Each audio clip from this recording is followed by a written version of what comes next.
reka twifashishe urwandiko Pawulo yandikiye ab'Efeso ibice 4 no ku murongo wa 30 nuwo murongo wonyene gusa dusoma.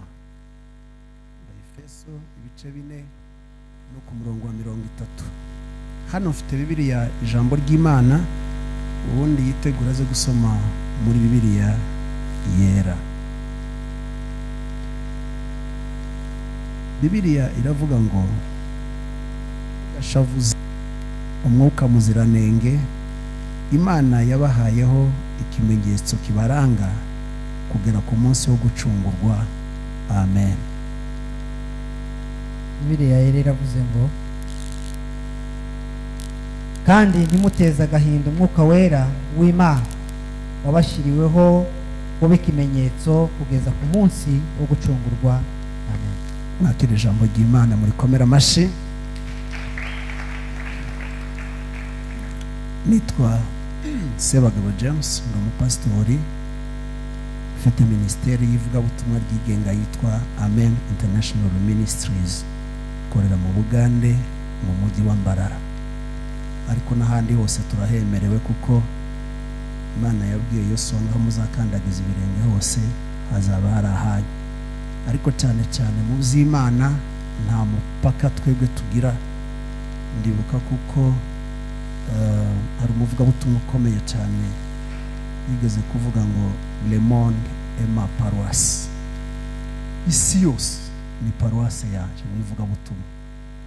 Amen. Niyo mpamvu rero iyo turi hano tuba turi mu isi yacu yose y'umwuka. Turashimira Imana ko turi hano muri uyu mugoroba, kandi cyatuzanye hano ni ugutaramira Yesu.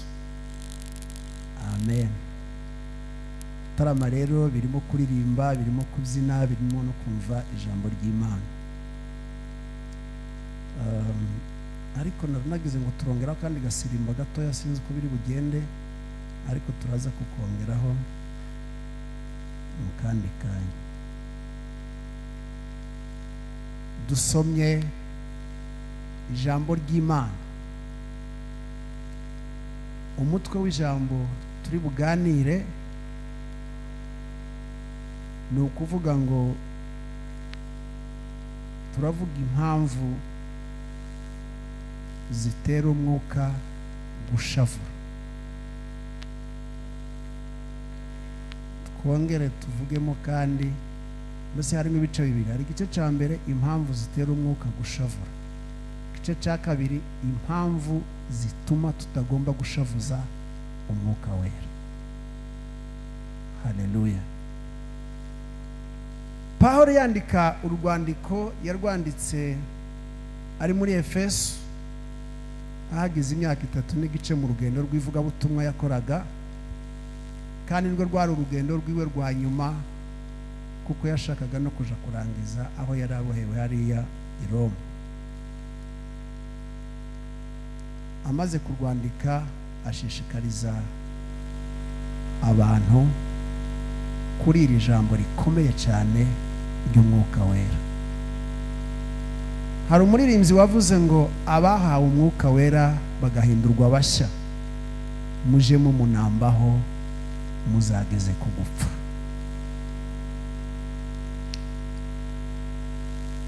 Umushumba w'itorero rya Smyrna, Polycarpe, baramufashe baramubwira ngo niyihakane Imana, yemere ko Kaisari ari we mwami, kandi arahire yuko ari we yemera. Polycarpe arababwira ngo maze imyaka 60 naramenye uwo mwami wanje Yesu, nta mpamvu zo kumwihakana kubera yuko nta mafuti nigeze mubonamo. Baramubwira ngo nutamwihakana turakwica. Arabasubiza ngo muzi n'ikindi, zamura data icubahiro. Haleluya. Muzi n'ikindi, ndi umukristo. Birabatangaza. aramubwira ngo niwumufate ngo urabona uriya muriro tugiye kugushiramo. Arababwira ngo ndawureba, ngo uriya muriro ngo n'uw'akanya gatoya, ngo ariko inyuma yanje ngo hari undi muriro ngo uzarya abanzi b'Imana ari bo mwebwe. Abuzuye umwuka w'Imana baza bavuga nta bwoba, waba hagati mu kaga no mu rupfu nta bwoba bubaho. Cyo gituma bavuze ngo mujemo munambaho. Hariya yandikira itoro rya Sumuruna aravuga ngo bamwe muri mwe mugiye gushirwa mu nzu y'imbohe ngo mumaremwe iminsi miremire. Harabwira ngo ariko muzihangane mugeze kugupfa, ngo nanje mbabika ikamba ry'ubugingo. Komera data mashi, urihanganye nimba warahawe umwuka wera ubika ikamba ry'ubugingo. Jumu nambaho cyakagira ikizamugukuraho, ubusore ntibugakureho, ubukumi, ubusaza n'ubukecuru ntibukagukureho umwuka wera. Uje umunambaho ugeze aho inkota izaca mu ijosi. Barambwiye abakuru ngo abantu igihe bapfuye kuri Kirumba, Pasiteri Nyabuhuga ngo bari kuhagarara iruhande rw'umukirisitu, tuvuga ngo amen, bagiye kumwica ngo akamubwira ngo humura, ngo ntiturara mu nzira turashika. Umukristo bakamwica agaba arapfuye. Undi akaza ati humura, ntiturara mu ijuru, ntiturara mu nzira, turarara tugezeyo. Humura, ntiturara mu nzira, turara tugezeyo. Inkota iri guca mu ijosi. Abahawe umwuka wera bagahindurwa basha, baje bamunambaho kugeza ku mwanya wo gupfa. Ariko amashiyanya aragoye, mbana kwiseka kubera impamvu nyinshi. Aravuga ngo nditugashavuza uwo mwuka wera. Impamvu ya mbere ije ituma ngo umwuka wera ashavura ngo ni icyaha. Iyo abantu bakoze icyaha, iyo umuntu akoze icyaha, ushavuza umwuka wera. Abantu bigeze gusoma agatabo ka Moyo wa Mutu cyangwa umutima w'umuntu, mwajaga mureba ukuntu umuntu washavuje umwuka wera, ukuntu umwuka yajaga agenda akaba muri we, ariko agaceceka, agatuza, akagira agahinda kwibza hayabona umuntu ari gukora yari yararetse ke, ariko ngo akamubamo atuye, akamubwira ngo sinzakuvamo, zakomeza nkube hejuru kuzageza umunsi uzaje mu bwami bwo mu ijuru. Nta wundi muhamya ukenewe, jewe nije ukenewe nk'umuhamya, kubera yuko wasubiye inyuma ugakora ibyaha ugashavuza umwuka wera. Igitabo cy'Imigani ibice 6 n'umurongo 6 wa 16 ndagira ngo ugeze ku 17 havugaho urutonde rw'ibyaha. Kandi ibyo byaha Bibiliya ivuga ngo ibyo byaha ngo ni bibi cyane. Bibiliya y'Ikirundi ivuga ngo bija bimusesema. Iyo ukoze icyaha, iyo umuntu akoze icyaha asesema Imana. Imana no kwitajiruka, ariko yakagombye kuruka kubera uko biramusesema. Aravuga ngo muri byo harimo ngo amaso y'ubwibone. Amaso y'ubwibone, abantu bakijana amaso atendetse y'ubwibone, yaje areba umuntu akamusuzugura. Ico ni icyaha gikomeye ngo kiza gisesema Imana.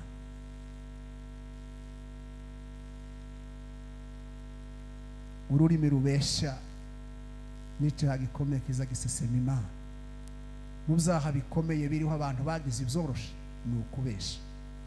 Icyaha kimwe gikomeye kiza gihambira ibindi byaha byose, umugozi w'ibindi byaha byose ni ikinyoma, ni ukubesha. Abantu bose baze babesha, baze bashavuza umwuka wera. Abanyabinyoma bose baze bashavuza umwuka wera. Kandi kubesha byabaye nka business ku bantu bose, barabesha bakumva nkaho nta kintu na kimwe hayakora.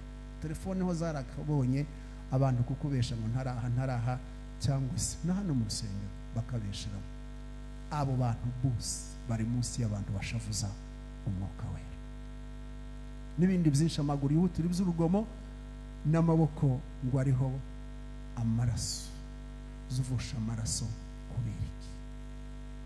Ibyo bishavuza umwuka wera. Ya kabiri ngo ni ukuyoba.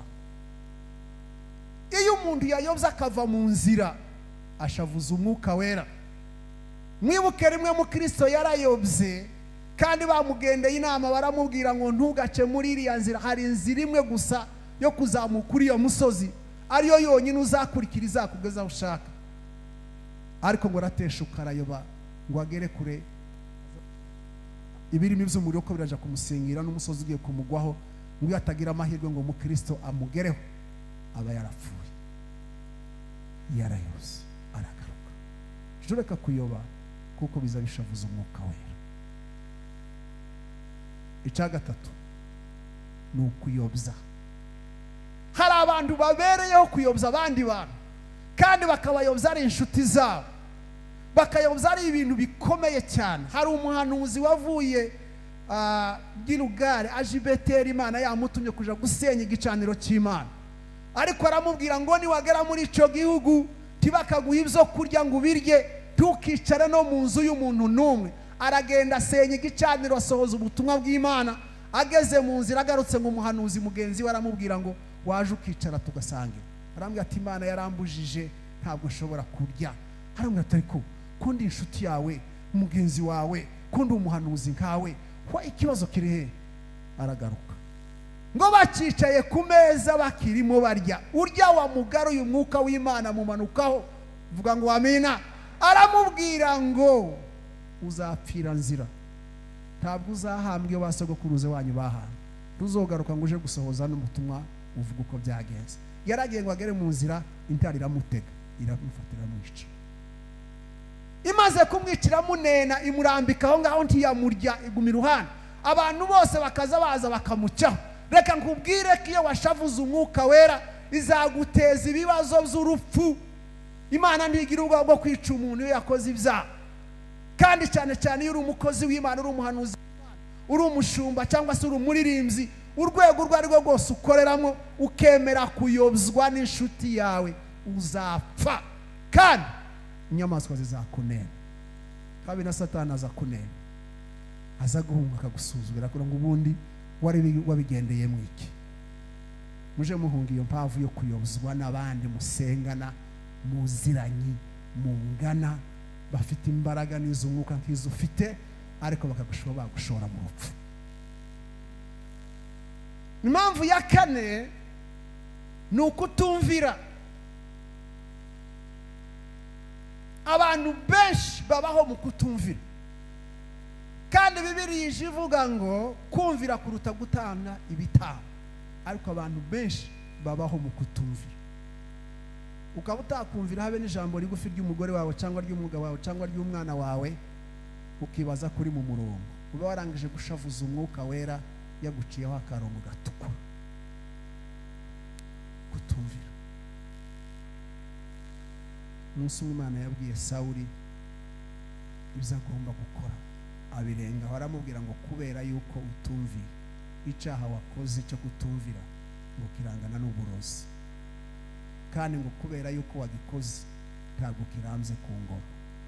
Muja mureka muja mwumvira, muja muhunga kutumvira, kuko abantu bose batumvira, urwego urwo arimwo rwese n'uburyo bw'urimo bwese, uzaba ufite kuri memera n'umurozi. Tukamucira urubanza, uzaba uri kimwe nawe. Icya gatanu ni ukwinangira. Kwinangira ni ikintu, gukora ikintu uzi hanyuma ukanga kugisohoza neza. Ananiya na Safira, umugabo n'umugore, bagiye kuvuga ngo reka bafate ibyabo babikore nk'uko intumwa zabishakaga, bararenga. Ananiya aje imbere y'intumwa aramubaza ati ese ni gute mwagurishije isambu yanyu? Aravuga ati twayigurishije gute? Aravuga ati oya, ariko wavuze neza kuko umwuka wanje wari kumwe nawe. Atoyaye nuko twayigurishije. Ubwo rero winangiye, urupfu ruri hafi yawe, ahita apfa. Umugore wiwe ngazamukurikiye, baramubwiye ati ibi birenga ureba nibivuye guhamba umugabo wawe. Ese washobora kuvuga ukuri ukareka kwinangiza umutima wawe kuzo mwagurisha isambu yanyu? Ati niko twayiguze. Nawe barapfuye. Muje mureka kwinangira. Umwuka aje akora ibintu bikomeye, kandi ntaje atinya kugira ingaruka z'umuntu igihe cyose atinangiye. Yinangiye nako. Indi mpamvu ni ugucikamwa ibice. Kwirema ibice ni icyaha gikomeye umwuka w'Imana azarwanya. Abantu bose birema ibice ni abantu barwanya itegeko ry'Imana, kuko itegeko ry'Imana riravuga ngo mu bumwe kuko nanje ndi umwe na data. Iyo abantu biremye ibice, baba mu nsengero baba mu mirimo iyo ari yo yose, bashavuza umwuka wera, kandi umwuka wera aba bagendeye kure nawe. Muje mureka gushavuza umwuka wera tacu bitwara, muje mureka kwirema ibice nako, kuko ibyo bibazanira ingaruka zo kutagira ubusabane n'Imana. Muvuge ngo amen. Izo ngingo zose tuvuze zishobora kuba ziraha, abantu bazicaranye bazifite, umwuka w'Imana ntaje apfa kuvuga ikintu gusa kitariho, nuko abazi yuko kiriho. Rero twirinde tureke gushavuza umwuka w'Imana, niryo jambo twateruye tuvuga. Maze umwuka w'Imana ugira imiterere ibiri ikomeye. Imiterere ya mbere y'umwuka w'Imana ni imiterere y'ibyishimo, imiterere y'urukundo, imiterere yo gukiranuka, imiterere yo kwihangana. Imiterere ya kabiri ni imiterere y'agahinda, ni imiterere y'ishavu, ni imiterere y'uburakari. Umwuka wera iyo washavuye urarakara, kandi iyo urakaye ukora ibintu bingana n'uko ijambo ry'Imana ribivuga. Tugashavuza umwuka w'Imana, utajaturakarira tukamera nka wa munsi bene Kora bakoze ubutaha, bashoboye kurakaza Imana. Imana iravuga ngo ubwira Mose abari mu ruhande rw'uyu nibajeyo no mu ruhande rwa naka nibajeyo, hasigaye Imana yasa muri si irabamira irabatwikira. Twirinde tureke gushavuza umwuka wera. Tuvuge impamvu zine zituma tutagomba gushavuza umwuka wera. Impamvu ya mbere nuko umwuka wera ari ingwate kuri twebwe. Nusoma munzira abayefeso mu rwandiko rwa kabiri rw'Abikorinto igice cya mbere n'umurongo wa 22 n'igice cya 5 no ku murongo wa 5, hatwereka ukuntu twebwe turi abageni ba Kristo, atwereka ukuntu twebwe turiho ingwate, batwereka ukuntu twebwe turiho ikimenyetso gikomeye gishobora kudufasha kikaturinda. Aravuga ngo twebwe ubwacu ntitugashavuza umwuka wera, nta mpamvu, kubera yuko umwuka wera ari ingwate kuri twebwe. Vuga ngo amen. Hari umuririmbyi wavuze, aravuga ngo umwuka wera nabazaho ngo muzahera ko mumenye yuko yicaranye namwe, kandi ibyo byavuzwe nyuma. Kuba rero ari ingwate kuri twebwe, kuba rero ari dufitemo nk'inkwano zikomeye, tugomba kwitwara neza kugira ngo ejo n'ejo bundi uwadukoye azasange twiteguye kandi tukiri bazima. Tugomba kumushavuza kubera yuko yatubereye ingwate. Haleluya. Icya kabiri gituma tutagomba gushavuza umwuka wera ngo nuko ari ikimenyetso. Umwuka wera ni ikimenyetso, kandi si ikimenyetso gusa, ni ikimenyetso ngo kija kiturinda urupfu.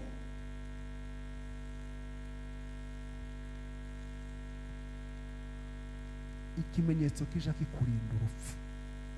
Niba uje ubona ugenda bukira bugaca abandi bagapfa ugasigara, ntugira ngo wenda we hari ikindi wakoze. Hariho ikimenyetso Imana yagushizeho. Iyo ugeze mu rupfu urakunena, iyo ugeze aho abandi bapfa wewe urahakirira, iyo ugeze aho abandi bagirira akaga wewe uhabonera amahoro, kubera yuko kuri wowe no muri wewe harimo ikimenyetso. Hari umuririmbyi wavuze ngo uri wewe ndakuzi, uri ndakuziho ngo ufite nk'ikimenyetso muri wowe, uri uwanje, kuko niko Imana ije bivuga. Ico tigishobora guhinduka n'umunsi n'umwe, ni ikimenyetso kikurinda urupfu. Umunsi ngo bagiye kurimbura i Yeriko, haba umugore witwa Rahabu w'indaya w'umupagani, ariko ngo abatasi baja kumusigira ikimenyetso, vuga ngo amina. Aramubwira ngo iki kimenyetso uzakimanure mu idirisha aho ducishije, ngo umunsi tuzagaruka tuzakireba ntabwo tuzakurimbura. Yosuwa ngo babaze kuntara ati mwirukanke muje kureba wa mugore mwarahiye kuko ico kimenyetso. Bagize gutya ngo babona ca kimenyetso ku mujyi wa Yeriko, binjira muri yanzu basanga Rahabu n'umuryango we wose babakuramo, ntibarimbuka kugeza na bugingo n'ubu. Uwo ni umupagani wazirikanye ikimenyetso, kandi ikimenyetso kibarinda urupfu, kimurinda urupfu ku giti je, kimurinda n'urupfu n'umuryango we wose. Wowe nubaha ikimenyetso cy'umwuka wera kizima, abiwanyu bose bazakira, baba bari abapagani baba abatizera, kubera wowe icyo kimenyetso kikuriho uzakira. Washatse icyo kimenyetso niba utagifite, kandi niba ugifite kibungabunge cyane kugira ngo kizabarinde urupfu. Komera data amashyi kuko ni ikintu gikomeye. Ikindi cya gatatu gituma utagomba gushavuza umwuka wera nuko ari umufasha. Yesu yagiye kuja mu ijuru abwira abantu, aravuga ngo nintagenda nta nyungu muzabona, ariko kugenda kwanje niko kuzabagirira inyungu. Ningenda umwuka wera azaza, kandi umwuka wera azababera umufasha. Icya mbere arababwira ngo azabibutsa ibyo nabigishije bose. Umwarimu mwiza azayibutsa abanyeshuri. Umwuka ni uko twibutsa ibyo Kristo yatwigishije. Icya kabiri aravuga ngo azabigisha n'ibindi ntigeze mbigisha. Hari ibyo umwuka yagiye atwigisha, hari ibyo umwuka yatweretse, hari ibyo umwuka azaduhishurira Yesu atigeze atubwira. Icya gatatu aravuga ngo azatsinda ab'isi, kandi ngo azabemeza iby'ibyaha byabo n'iby'urubanza ruzaza. Ntabwo ngo azavuga ibye ngo azenda ku byo Kristo yababwiye, azafata mu bubiko bwa Kristo ibyo agomba kubwira abantu kandi bizabakiza. Tugashavuza umwuka wera kubereye umufasha, arakwigisha, arakwibutsa, aguha gutsinda isi no kubibutsa iby'urubanza. Niyo mpamvu wicaye kugira ngo ejo n'ejo bundi nusohoka uzavuga iby'umwuka wera yagutumye. Komera data amashyi babwire cyane. Icya nyuma ni umurage. Umwuka wera ni umurage twahawe. Ntabwo twakoreye umwuka wera kugira ngo tuwuhabwe, ariko turawuragwa. Umwana azagenda agasanga se yaratunze, yaje gupfa akamuraga wa mutungo. Umwuka wera ni umurage, kandi ni umurage utagomba gukinisha. Tiwawuruhiye ariko ugufiteho ingaruka zikomeye. Ni umutungo wawe wa kamere, ni umutungo w'itorero, ni umutungo wa buri mukristo, ni umutungo wa buri umwizerwa wese. Rero nshuti za Kristo duteranye uyu munsi, waba uri hano cyangwa utari hano, ubu butumwa bugeze ku bantu benshi. Tuje tureka gushavuza umwuka wera. Ziriya ngeso twavuze zose tugende tuzihungire kure, hanyuma dufate biriya bine tuvuze tubizirikane, kugira ngo umwuka wera atajaduhunga, kugira ngo umwuka wera umunsi umwe uzatubera ikimenyetso cyadushiriweho ngo kuzagera umunsi tuzacungurwa. Harimo byinshi twacunguwe, hari ibindi tutaracungurwa. Niyo mpamvu umwuka wera agomba kubana natwe, agahorana natwe. Indwara ntiturazicungurwaho, urupfu ntiturarucungurwaho, ubuhunzi ntiturabucungurwaho, ibindi byinshi ntiturabicungurwaho, ariko turiho ikimenyetso kuko umunsi umwe ibyo byose tuzabicungurwaho. Komera data amashyi. Kandi ndarangije. Imana yo mu ijuru bampera umugisha, kuko pasiteri yabivuze tugiye kuja muri diveri. Uzo numvise bafite ni ukuvuga ngo umuntu ufite ikibazo, wumva afite ikibazo kimubangamiye cyangwa icyo ashaka kumenya, turi mu ishuri sibyo, ariko nanone mu gihe abantu bafite utuntu baba bafite badasobanukiwe, urwo rubuga ndarubahaye, mwakira ijambo ry'Imana kandi Imana ibagirire neza. Icyo ari cyo cyose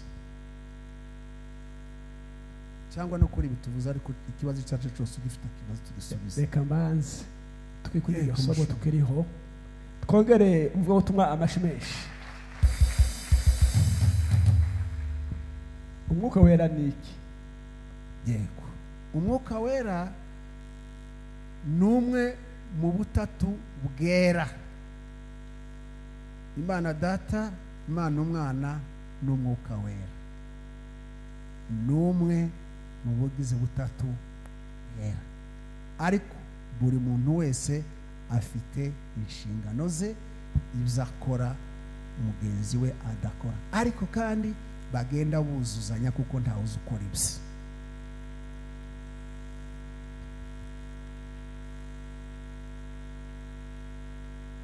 tunagishubije Imana iguha umugisha. reka natwe tubaze kuri iri jambo rivuga ukuntu umwuka wera agira agahinda iyo dukoze ibyaha, icyaha kigatuma rero umwuka wera agira agahinda. ese umwuka wera agira agahinda yuko icyaha kigiye kutwica? ni kimwe. cyangwa umwuka wera agira agahinda kubera kuko satani nyine aba asa nk'akurushije imbaraga akamukujana. akagahinda umwuka wera uzugira ku muntu ategwa n'iki iba yababaye Imana. Murakoze cyane. Imana izibabazwa n'icyaha. Yabwiye Nowa ku bice 6 by'igitabo cy'Itangiriro, haramubwira ngo aba bantu naremye n'izi nyamaswa n'ibiguruka n'ibikururuka kubera yuko bakoze ibyaha byinshi, birirundanya birazamuka ngo bigera ku ntebe yaje bihaye binuka. None ufashe icyemezo cyo kurimbura umuntu naremye, kandi n'ikijiji cyatumye murema. Imana niwe mwuka. Iyo umuntu akoze icyaha arashavura akababara. Icya kabiri, agira uburakari. niwe nababwiye imiterere y'umwuka wera. Akarakazwa nuko wamubaye umugome kuri we. Uba wigometse ku Mana, nicyo kiza kimutera uburakari. Kandi wigometse ku Mana abagiye mu rupfu.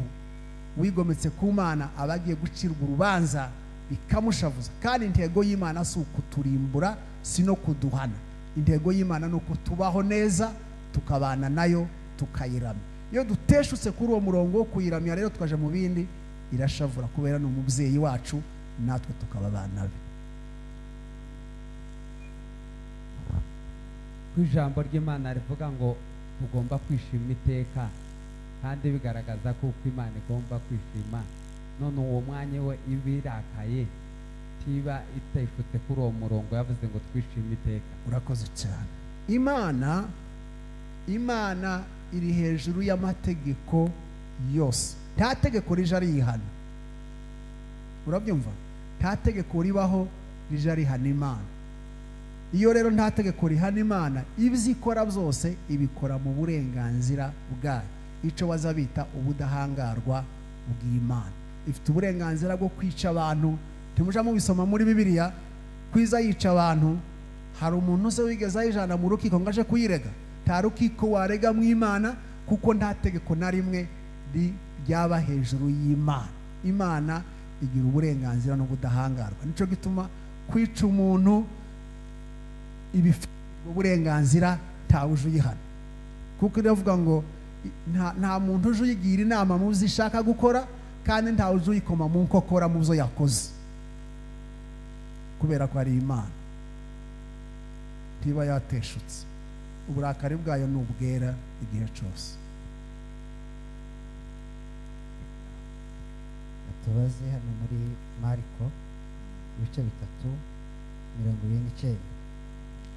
ariko umuntu wese utuka umwuka wera ntabwo azabibabarirwa rwose, ahubwo aba akoze icyaha cy'iteka ryose.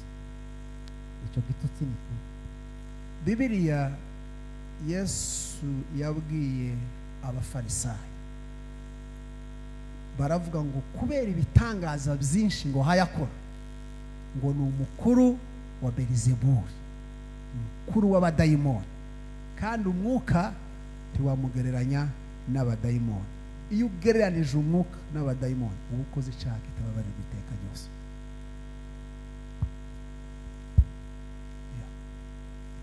Murakoze. Hari ijambo wasorejeho uvuga ko twacunguwe, hari n'ibindi tutaracungurwaho. Yego. Biriya izitubwira ko twacunguwe n'amaraso ya Yesu kuko twamwizeye. Urumva still twaracunguwe. Shaka ngo usobanure ibyo bintu tutaracungurwaho ni ibihe? Urakoze cyane. Icya mbere, twacunguwe ku byaha. Urumva ko ibyaha twabicunguweho byose, sibyo? N'ideni ryarishuwe, nta kibazo dufite ku byaha. Amaraso ya Yesu y'agaciro gakomeye akuyeho ibyaha. Ariko ibindi bisigaye birebana n'imibiri yacu tibiracungurwa. Umubiri uyu twambaye turacungurwa, hari ibyo tutaracungurwaho. Iyo tuja kubicungurwaho tituba turwara. Umubiri wacu uracarwara, ukarwaragurika. Imibiri yacu iracapfa, igapfusha. Ibyo titurabicungurwaho.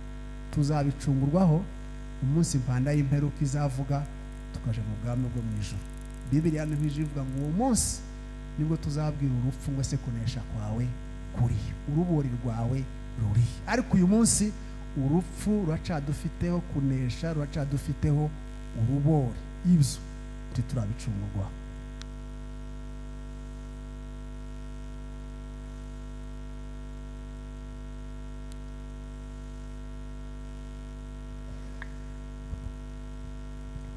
Murakoze cyane. Maze ni hejuru ya Mwuka Wera. Twese ko twakijijwe kandi twese ko turi abakristo, ikiza kwemeza kuko umuntu yuzuye Mwuka Wera efe cyangwa ibimenyetso bigaragaza ko umuntu yakijijwe koko, wabimenya gute? Urakoze cyane. Kuzura Umwuka Wera no gukizwa biratandukanye. Ibimenyetso byerekana kuzura Umwuka Wera, ushobora kuvuga ku ndimi, cyo ni ikimenyetso kikwerekana kuko wuzuye Umwuka Wera. Cyangwa se ushobora gukora umurimo umwe runaka ariko kugaragariza yuko wuzuye Umwuka Wera. Nawe agakiza, ibimenyetso by'agakiza ni ukwera imbuto zikiranuka. Kuko abantu benshi bagira Umwuka Wera, sibyo? Kubera yuko tubamo, ariko ugasanga kandi barakora ibyaha. Turabona abantu bahanura basambanye, siye narababonye. Nabonye n'abantu bahanura basinze biteye ubwoba. Ibyo impano buriya ntayihuriye n'agakiza. Ariko agakiza Yesu yabwiye abafarisayo baje muri Matayo ibice 7:3, arababwira ngo mwabana b'inzoka mwe, ngo niki kibatera kuza kubatizwa? Arababwira ngo nimwere imbuto zikwiriye abihana. Agakiza ni ukwera imbuto zikwiriye abihana.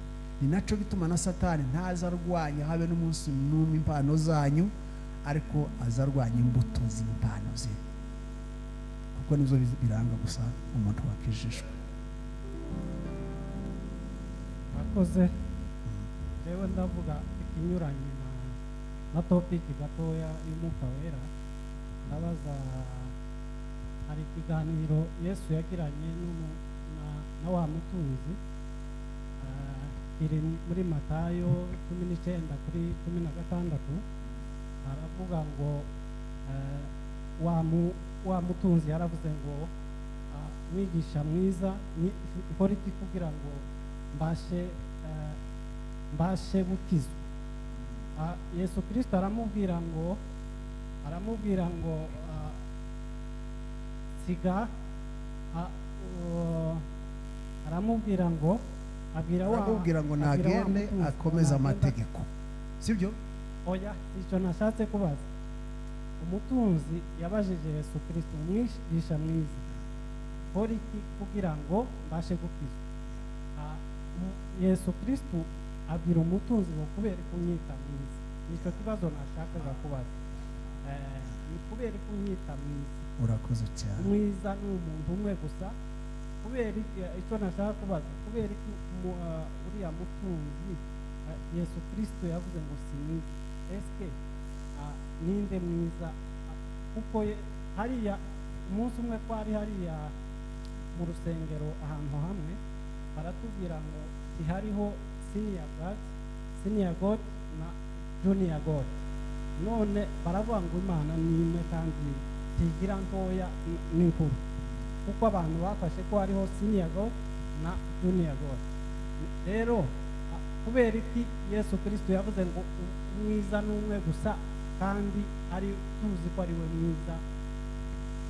urakoze cyane. Hari ibi bituma wenda tuje mu masomo ya theology kugira ngo ushobore kumva, sibyo? Ariko reka tuvuge iki kintu. Imana na Yesu n'umwuka wera ni ubutatu bugize umuntu umwe. Nta mukuru, nta muto, nta uri hagati muri bo ko ari batatu. Buri umwe wese afite inshingano ze azakora, ariko zikuzuzanya n'iz'undi. Imana igira ibyiza itekereza n'ibyiza ikora, Yesu agafata inshingano ze akabishyira mu bikorwa, umwuka wera nawe akaza akuzuza ibya bindi Yesu yasize. Cyo gituma nababwiye hariya twasomye aravuga ngo ntabwo azavuga ibye, mwuka naza ntabwo ibye, azenda kubyaje, azafata kubyande kubya Yesu ari byo abwira abantu, na Yesu nawe azaba abikuye he? Azaba afashe kubya se, ko ni mu bubiko buri. Noneho rero nta mukuru nta mutoya, bose nico kimwe. Kuba yaramubwiye ngo umwiza ni umwe gusa, nuko muri Yesu n'umwuka wera nase ari umuntu umwe. Cyo ni icyambere. Icya kabiri, Yesu ari hano ku isi ntabwo abantu bamubonaga ka Yesu, bamubonaga nk'umuntu wambaye umubiri, kandi umuntu wambaye umubiri tushobora kumwita mwiza. Yesu yari mu ishusho y'umubiri, abantu bamubona bambaye ishusho y'umubiri, kandi n'abandi bose niko bari bameze. Nibwo tushobora kunyita ko ndi mwiza kandi nambaye inyama n'umubiri n'amaraso kimwe nawe. Ariko nkubwire ngo umwiza gusa ni Data ari we se. Yanze kwivuga ngo umwiza ni jewe, ariko biroza kuri se. Bivuga muri theology systematique biravuga ngo ibiri muri se nivyo biri mu mwana nivyo biri mu mwuka wera, kandi nawe azavuga ngo ibzuzuye muri Yesu nivyo yaduhayeho. Ni ikintu kiza kigenda kizenguruka cinjira mu rundi kija mu kindi. Cyo gituma mubwiye ngo umwiza ni umwe gusa, ni Imana tije ikora icyaha kandi irakiranuka.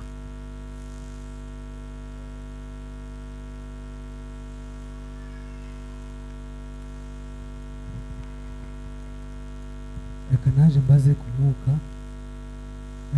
Araho wari uvuze ngo iyo umuntu akoze icyaha umwuka uje ahantu wamara ukababara.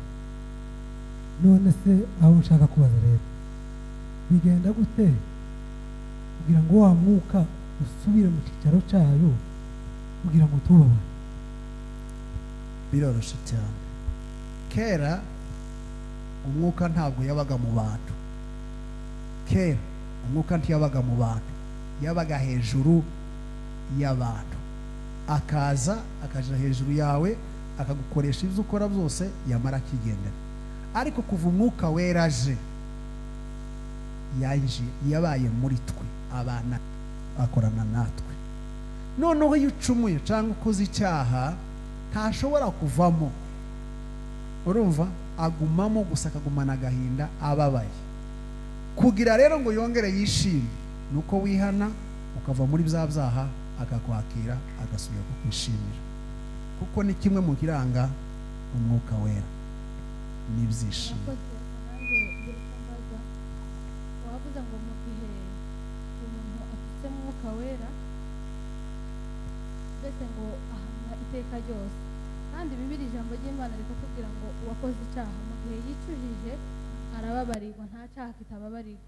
None se ntutse mwuka wera ari we Mana, narangiza nkagira umutima wo kongera gusaba imbabazi, ese izo mbabazi sinozihabwa? watutse umwuka wera nta mbabazi ziriho, uba wararangije gucirwaho iteka, kuko Bibiliya ica iteka kuri ico kintu ntigisubirwaho. Ibindi byaha byose wabikora kandi ukaza ukabibabarirwa, ariko ico gutuka umwuka wera cyararangiye. icyo gitutsi ntibarabyumva, ntibarabyumva neza.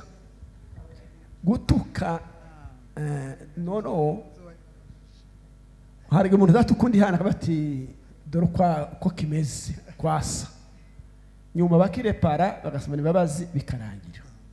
Igitutsi barimo babaza batuka umwuka wera ni ikihe kitababarirwa gituma umuntu ashyirwaho iteka? Yego, nigeze kukivugaho igihe abafarisayo bavuze ngo Yesu ngo ni umukuru wa Belizebuli, umukuru w'imyuka mibi w'abadayimoni. Kugereranya umwuka wera, kugereranya Imana, sibyo? Ukayigereranya n'umukuru w'abadayimoni, ni ukuvuga ngo uba wamumanuye, ubumanuye Imana ukayikura mu bumana ukayikura no mu bumuntu bufite ubwenge, ukabugira umwuka mubi, umuzimu. Ico nikija kibabarirwa, cyararangiye. Ni naco conyene nta kindi, naho ibindi byose birababarirwa, Bibiliya irabyemera.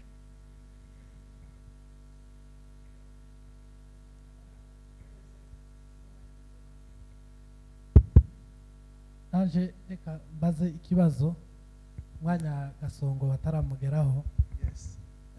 Ikibazo nibaza nanje hari uwakimbajije w'umuyisilamu kirantsinda, none reka naje kikubaza. Yarambajije ngo Bibiliya iravuga ngo mbere na mbere Imana yaremye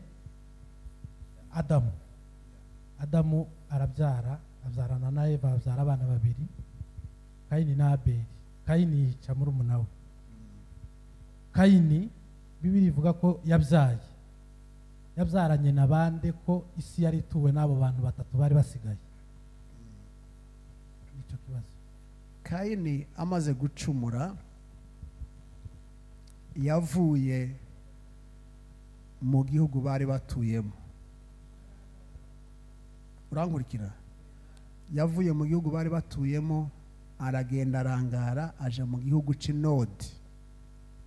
Mu gihugu ca Nodi hari hatuyeyo urundi rubyaro rugaragara neza ko nyuma yabo havutse, nyuma ya Kayini na Abeli, sibyo?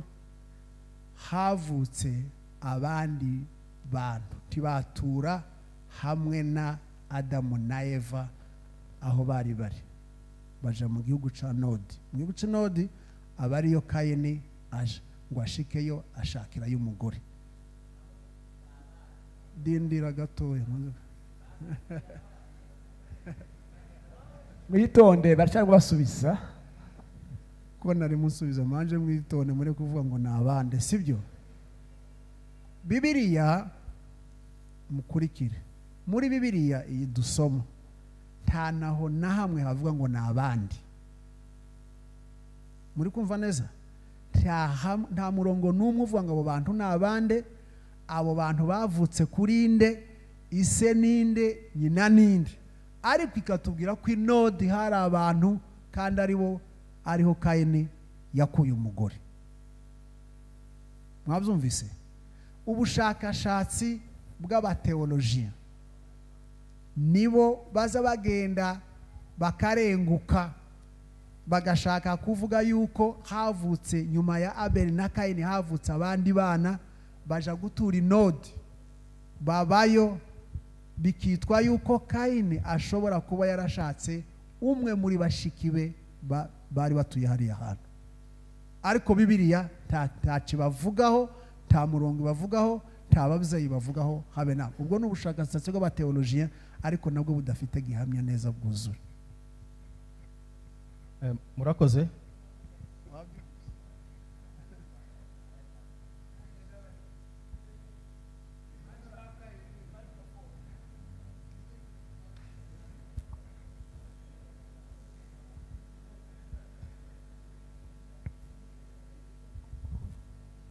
bane ba Kayini barishwe cyangwa barujijwe? Bane ba Kayini babyawe na Kayini baroye? ngo baroye he? yaravuze ngo abo bana babyawe na Kayini ngo babayeho cyangwa barishwe. icyo Bibiliya itavuga natwe ntitujya tukivuga, sibyo? sinovuga ngo barishwe. Bishwe se bahorwa iki cyangwa bishwe nande? aho bagiye ni Imana ihazi. Oya, ntabwo barigita. uzi ko kugeza ubu nyine hari amoko menshi tugira tudasobanukiwe uko amazina yitwaga cya gihe kera, atari ko byita ubu nyine n'ubu ngubu tubana nabo kandi udashobora kumenya kare. uvuze ngo Abafilisitiya wagira ngo none ni abandi bantu babiri, ariko bamwe ni Abarabu, sibyo? ugasanga barahari ni Abarabu, abandi ni ayandi moko, kubera yuko bitwaga Abafilisitiya kera abandi bakitwaga abandi moko, ntitumenye uko bitwa none. niyo mpamvu, ariko buriya barahari. iyo usoma bene Esawu usanga bariho nk'abariya ba Mowabu, n'ubu barahari. Mowabu kirahari gituwemo na bene Esawu. iyo usoma bariya bavutse ku baruti babiri Abamoni batuyeho, ariko uko bitwaga ico gihe ko ari Abamoni, uyu munsi siko bitwa, ariko barahari. n'ubu ngubu barahari mu isi yose, za mbyaro zose zirahari, nuko gusa amazina yabo ayo twari tuzi muri Bibiliya atariyo agaragara uno munsi, keretse tugiye gukora ubushakashatsi bundi, ariko nabyo twabibona. murakoze. murakoze. Iki kibazo mwavuze ko gukizwa no kuzura Umwuka Wera ni ibintu bibiri bitandukanye. aho ngo turi kumwe. Eske gukizwa, umuntu wakijijwe umenya mu mbuto, none se ushobora gukizwa ukera imbuto utuzuza Umwuka Wera? Utuzura Umwuka Wera, icyo kibazo cya mbere. kuko sinzi nimba ushobora kuba umukristo utuzura Umwuka Wera bikundi. ndashaka unsobanurira abantu ko ushobora kuba umukristo ariko utuzura Umwuka Wera nimba bishoboka. dutandukanye ibintu bibiri. utandukanye kuba umukristo, sibyo? umuntu wese wabatijwe mu mazi menshi, uwo munsi aba yinjiye mu muryango wa gikristo, aba umwe ubarwa ku munyetorero umuryango wa gikristo. kandi wa munsi wabatijwe ntugire ngo nibwo munsi uhita uhabwa n'Umwuka Wera. kuri bamwe birashoboka. jewe nawe uhawe nyuma y'imyaka 5. kuvuga ku ndimi nabihawe nyuma y'imyaka 5, ariko abandi baje mu butayu muri ako kanya twajanye bagashika bakamabuzura Umwuka Wera, bagahanura bakandamika amandiko bagasobanura. Njyewe imyaka 5 irashira, nta byaha nari mfite, ariko niko biza bigenda. kandi njyewe nawe uhawe ndi umunyagatolika, bana bya bindi biz'abaporo, nari umunyagatolika, nibwo nakiriye Umwuka Wera n'ibindi mpano zose. rero kuba wabatijwe ukinjira mu muryango wa gikristo ntibisobanura kuko uhawe n'Umwuka Wera. etape ya kabiri niyo kubyarwa mu mazi no mu Mwuka Wera, noneho ukabona guhabwa Umwuka Wera ico gihe, ariko uhabwa ari uko wari umukristo. ikindi wari uvuze, ushobora kubaho warakijijwe, sibyo? kandi ukera imbuto pe, ariko izo mbuto zose ntizazipfa kubaho. burya Umwuka Wera uba ufite. nta muntu wakwera imbuto nziza z'Umwuka Wera adafite Umwuka Wera. gusa twebwe tuba tugira ngo Umwuka Wera ni ukuvuga ku ndimi, tukagira ngo Umwuka Wera ni uguhanura. oya, Umwuka Wera ni ikindi kintu gitandukanye. izo ni impano twebwe tuba tureberaho, ariko Umwuka Wera tuba twawuhawe muri twebwe. umuntu wese wakijijwe aba afite Umwuka Wera muri we, bitandukanye n'impano, kuko impano ni ikindi kintu, ariko Umwuka Wera naco ni ikindi kintu. ariko umuntu wakijijwe akera imbuto zikwiriye abihari, aba afite muri we Umwuka Wera. ashobora kutagira n'impano imugaragaraho n'imwe yo kwerekwa, yo kuririmba, yo kubwiriza, ariko akera imbuto z'Umwuka Wera. murakoze. akanyuma en fait ni confusion ukunda kugira cyane cyane kumva inyigisho nyinshi zitandukanye. Batubwira ko bamwe batubwira ko ntabwo tuzajya mu ijuru guturayo, ariko isi n'ijuru izahindurwa, niyo tuzatura. Tuzaba iminsi 1000 mu kirere, ya minsi 1000 bavuga muri Ufunuo, hanyuma imirimo igapimwa. Nimba muri Apokalipsi bavuga ko nabonye ijuru risha n'isi isha, kuko ijuru rya mbere n'isi rya mbere yakuyeho, bya bindi byose none tukaba muri paradiso, tukaba no mu isi. Ndashaka nawe nk'umuteologue utusobanure neza, eske tuzaba mu ijuru cyangwa ni isi izahinduka ijuru? Murakoze. Amashi menshi. Murakoze cyane. Imyandikire ya Bibiliya, musa n'abankurikira gatoya, sibyo? Imyandikire ya Bibiliya itandukanye cyane n'ibyo twebwe tuba dutekereza. Iriya myandikire yo mu byahishuriwe Yohana ni imyandikire y'ibigereranyo, na ama écriture symbolique, sibyo? Noneho bikaba bifite ico bigereranya cyiza. Tubaye hano kuri ino si, tidupfe, tidupfushe, titurware, nta ntambara, nta kindi, tidusaza, tuba dusa n'abari mu ijuru. Siko bimeze? Tuba dusa neza neza n'abari mu ijuru. Nta wanatekereza ko hari irindi juru ribaye. Ariko kubera yuko ijuru tutarizi, wigeze arikandagira muretse na Paulo wavuze ngo yageze mu rya gatatu, ariko nabwo ntiyamenye nimba ari ijuru, kuko ijuru ry'Imana ntawe urarikandagiramo. Isi niyo tuzi, niyo tunareba. N'abandika Bibiliya ni abantu banditse, nubwo banditse sous pression y'Umwuka Wera, ariko ni abantu banditse, kandi banditse muri style y'isi, mu myandikire y'isi, imyumvire y'isi, bashiraho n'ibigereranyo bimeze nk'iby'isi. Ariko icyo nshaka kuvuga, twemera Bibiliya ivuga nuko tuzaja mu ijuru. Ico kiranditse muri Bibiliya, kandi ico titwagihakana, nta kindi cyakivuguruza.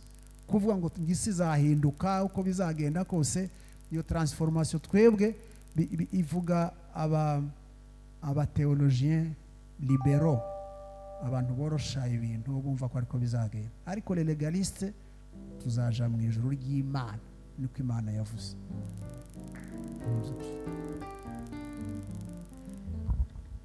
Yes, nanjye mfite ibibazo bibiri. Cya mbere ni ikibazo cya Kayini na Abeli. Bibiri tubwira ko Kayini yari umuhinzi na Abeli yari umworozi. Igihe cyo gutamba ibitambo, Abeli atamba igitambo cye kiremerwa ku Mana, icya Kayini nticyemerwa. Ariko iyo turimo gusobanurirwa twigishwa, hari amakomanteri rimwe na rimwe ngewe azasigamo confusion, bakavuga ngo igituma igitambo cya Kayini kitatambwe, kandi biriya si byo ivuga. Ngo yafashe ngo niba ngo utugori ngo n'utuntu twose dupfuye nabi ngo abari twatambira Imana, ngo Kayini iwe Abeli we ngo atambira Imana nyine intama gwishitse.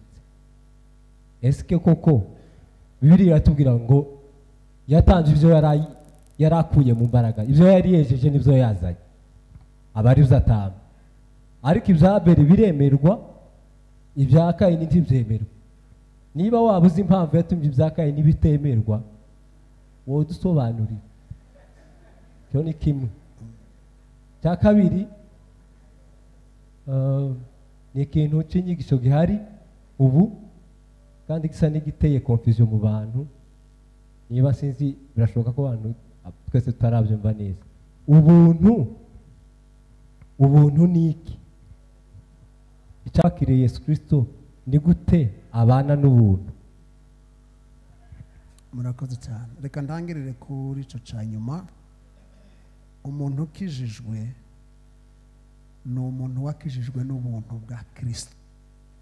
ubuntu ni agaciro k'amaraso ya Kristo bikomoka mu rukundo rw'Imana.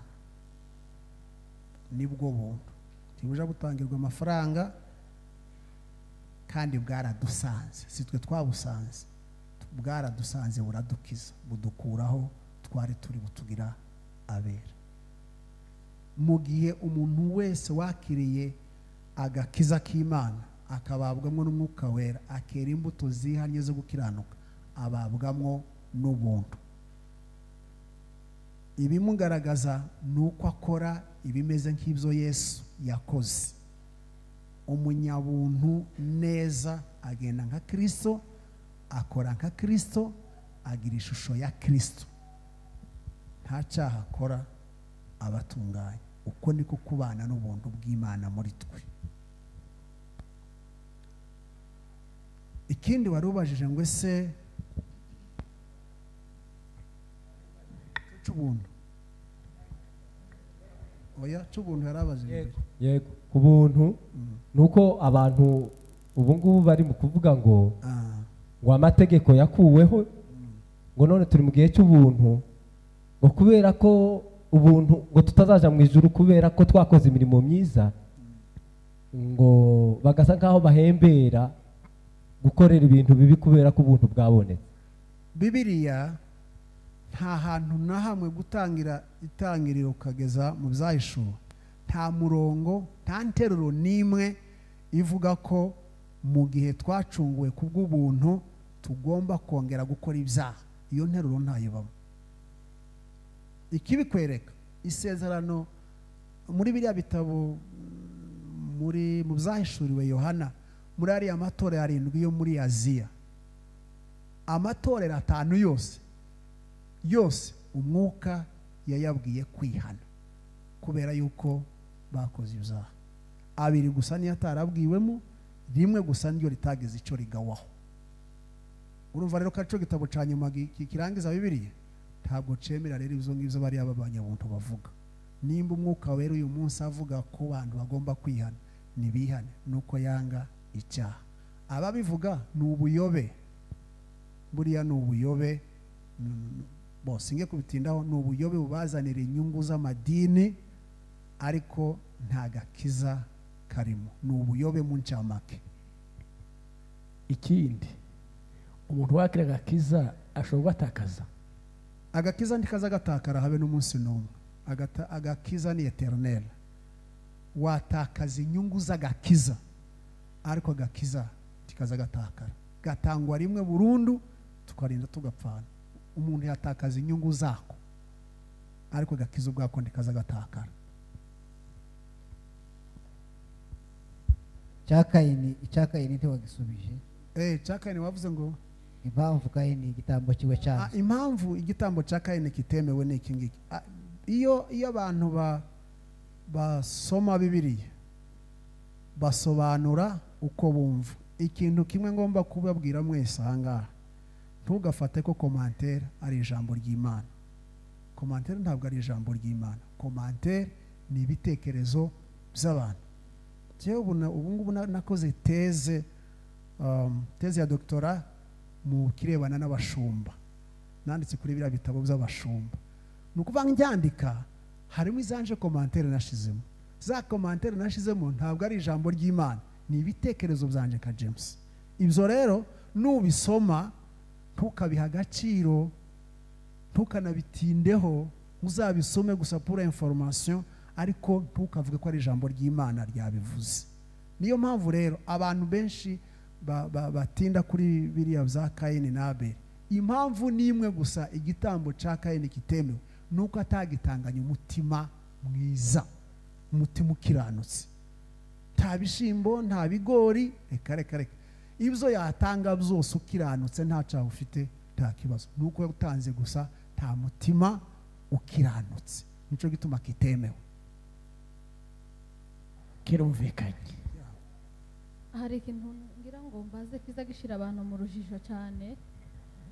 Ese mu gihe umuntu yakiriye umwuka wera akagira n'impano z'umwuka wera, akavuga ku ndimi, akerekwa, agakora ibiheko n'ibindi bisa n'ibyo, yarangiza muri za mbuto z'umwuka wera agomba kutwerera tugahura yasinze mu muhanda, ariko bwaca agahanura, agakura ibiheko, agakora na bijya byose bisa nabigerageza akora, ariko nta mbuto z'umwuka wera zikumurimo. Ese umuntu arashobora umwuka wera arashobora kumuvamo ariko agasigara na za mpano, cyangwa hari igihe agira impano bitewe n'ababyeyi ngo ubwo bazigiraga zikaza nka kujya kwingurukizi zikamufataho? Bibaho, ntimubiseke, bibaho. Zikaza nka kujya kwingurukizi zikamufataho, ugasanga azahanura kubera ko bakavuga ngo ni ba sekuru na base. Ni ukubera ni iyihe mpamvu bizabiba? hari uburyo bubiri umwuka wera ukorera mu bantu. Umwuka wera nk'umwe mu butatu bwera nabivuzeho mbere, sibyo? Burya ni umuntu ubana natwe buri gihe, ariko wa mwuka wera ni nawe uzi utanga za mpano. Nusoma Abakorinto ba mbere ibice 12 ugakomeza urasangaho uburyo uzi ugenda utanga ziriya mpano. Hakaba rero n'ubundi buryo twakiramo impano bwanditse muri Timoteyo, impano zo kurambikwaho ibiganza bimeze ka kamera no ku mubyeyi nimba aragiraga impano noneho n'umwana we agahita yigira irya mpano bari kamerano naturere ya yindi. Noneho abantu benshi bashobora kubaho bafite ziriya mpano, kandi impano no gukizwa ntaho bihuriye. Akanywa inzoga agasinda, ariko kaza agahanura agakora ibindi byose, bwaca agasubira mu nzu agira ibindi. Impano ni ingurukizi, urumva? Impano ni ingurukizi, ntabwo rwose ifitanye isano n'agakiza. Ikindi cya kabiri, hari abana bakira impano z'ababyeyi babo bikamera nk'umurage ku bana, abana bakazihabwa ntibanazisengeye ariko bakiyumva gusa zibarimo. Nico gituma na kenshi baza bagwa, nta gihe bigeze bafata zo kuzirera, zo kwigishwa. Ni ibintu bimuzaho gusa, kandi yagwa bwaca agahanura akabona ni ibintu bisanzwe tu. Ziriya aba ari ingurukizi, niko bija bimera. Murakoze kumenya ese umukristo wese agira igihe zaborijwe. Ese umukristo wese agira igihe yibukiraho yakirijweho? Agira igihe yibukiraho yakirijweho.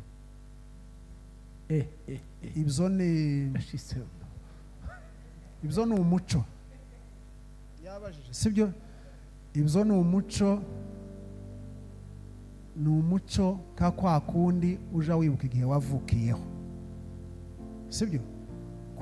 Igihe wavukiyeho ukagira anniversaire yawe, igihe wavukiyeho ukaza uyicelebra, nico kimwe no kumenya igihe wakirijweho. Ibyo ni umuco, ntabwo ari spirituel.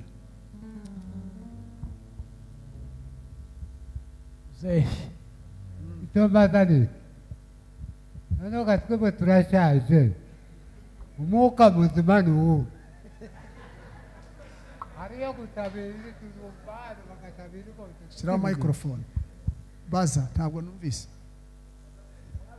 nabajije ese iyo myuka ukwiye kudusobanurira umwuka w'Imana wari tukamenya niba ari umwuka ni umwe. Haba umwuka umwe gusa wera, urumva? Izindi zose ni impano. Umwuka ni umwe ariko impano ni nyinshi. Rero buri muntu wese aza agenda agira impano bikurikiranye n'uko umwuka wera yayimuhaye, n'uko yayakiriye.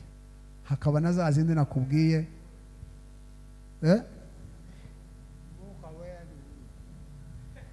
karabaza ngo hari igihe habaho unabii, ubuhanuzi cyangwa ukuntu runaka, none akafata se umwuka wera muzima bamenye ko ari uwuhe, ariko n'ibyo bindi wari uvuze ko ari impano, ntabwo bihuye n'umwuka wera.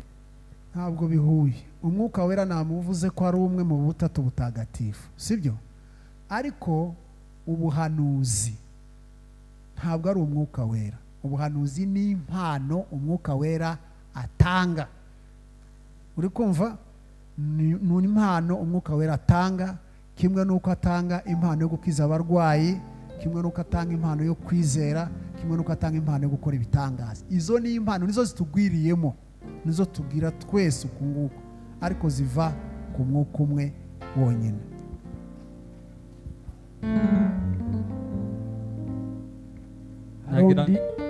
Yego, nabazaga ikibazo mu gitabo cye byakozwe n'intumwa igice cya mbere ku murongo wa 8 arazavuga ngo umwuka wera namanuka azaduha imbaraga. Izo mbaraga ni izihe? Urakoze cyane.